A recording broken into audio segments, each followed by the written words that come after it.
What about the hypocrites? Heard that, haven't you? I have, lots of times. Maybe you've even asked that question.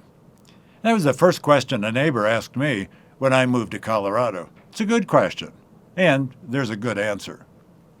I've heard it lots of different ways. How can Christianity be true since there are so many hypocrites in the church? How can Christianity be true since my church-going parents don't walk the talk? Or since the Christians I know are no different than anyone else? Or since so many church leaders are so immoral?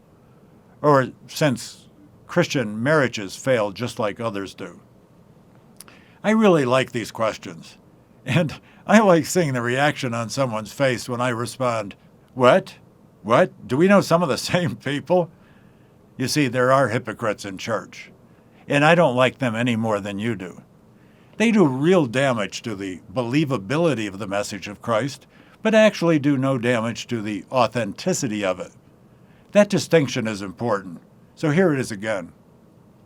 Hypocrites do real damage to the believability of the message of Christ, but actually do no damage to the authenticity of it.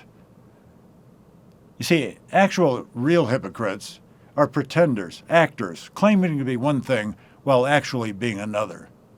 And hypocritical Christians claim to believe the Bible, but then don't live consistently with its high virtues, morals, and ethics.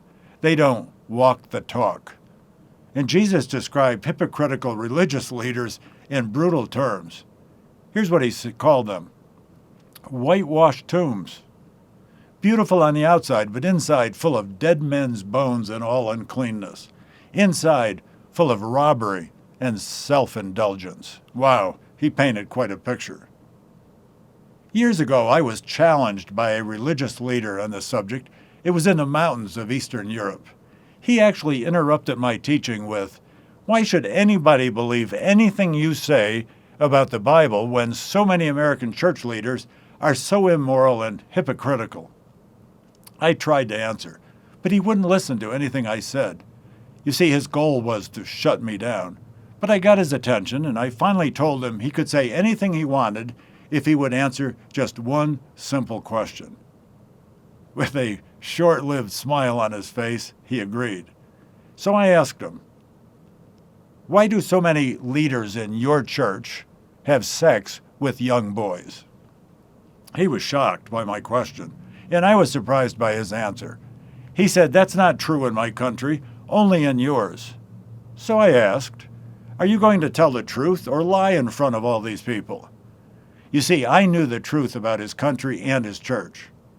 And I can tell you, I sure don't like the whitewashed tombs in his country and in his church, any more than I like the ones in mine. But let me clear a few things up. Jesus described becoming a Christian as being born again. Born again. And what's the product of a birth? It's easy. A baby. And what's a baby act like? A baby acts like a baby.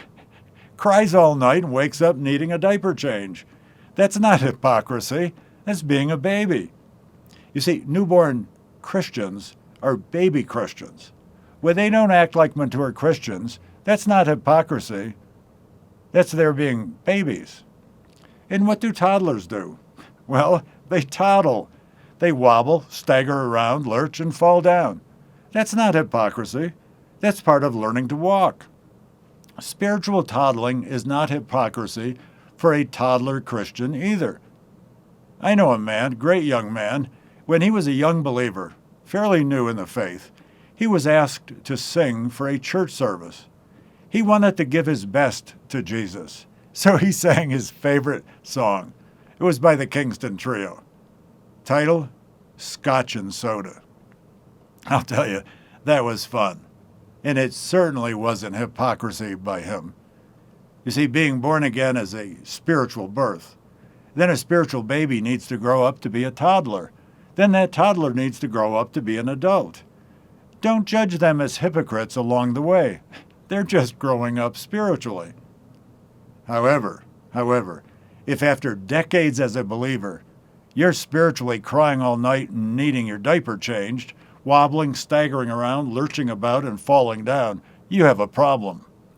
You see, then your chronological spiritual age far exceeds your actual spiritual growth. And that's true of too many Christians today. Never been equipped, been around for years, but never grew up, still drinking just milk. They're veal Christians, and they need special teaching. They need equipping. Skeptic, seeker, there are true, mature, non-hypocritical Christians. They do exist. However, there are hypocrites also. And you and I know that's true. We agree. There are people who claim to be Christian, but are not, or think they're Christian, but they're not. Those are the fake Christians, including some leaders, who sometimes use their external profession of faith for self-indulgent purposes. They're the whitewashed tombs that Jesus spoke of. And here's an interesting thought. Not only do you and I agree about their hypocrisy, we actually agree with Jesus. He frequently criticized the religious hypocrites, 7 times, naming them just in Matthew 23. These actors, these fakers, are not going to spend eternity with Christ. Only true Christians, those truly born again, will spend eternity with Him. Seeker, skeptic, not to trivialize this, but who do you want to spend eternity with? The one you agree with, Jesus, or the ones both you and Jesus disapprove of, the hypocrites? And believer, if years have gone by since you were born again and you are still a baby or a toddler, please read Hebrews 5:7-14. It's part of a comparison of Jesus and Melchizedek. Jesus and Melchizedek. And if you're thinking, Mel who? Then you really need to read all of the chapters in Hebrews 5, 6, and 7.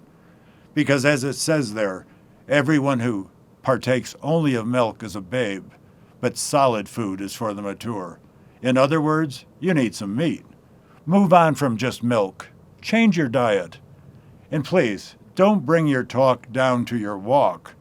Bring your walk up to your talk by growing up. Don't settle for being a baby. Don't settle for being a toddler. Move on to spiritual maturity. And I can tell you, the consistent and stable life of maturity, spiritual maturity, adds credibility to the unchanging authenticity of the message of Christ. I'm John Morris, and this has been Just a Question.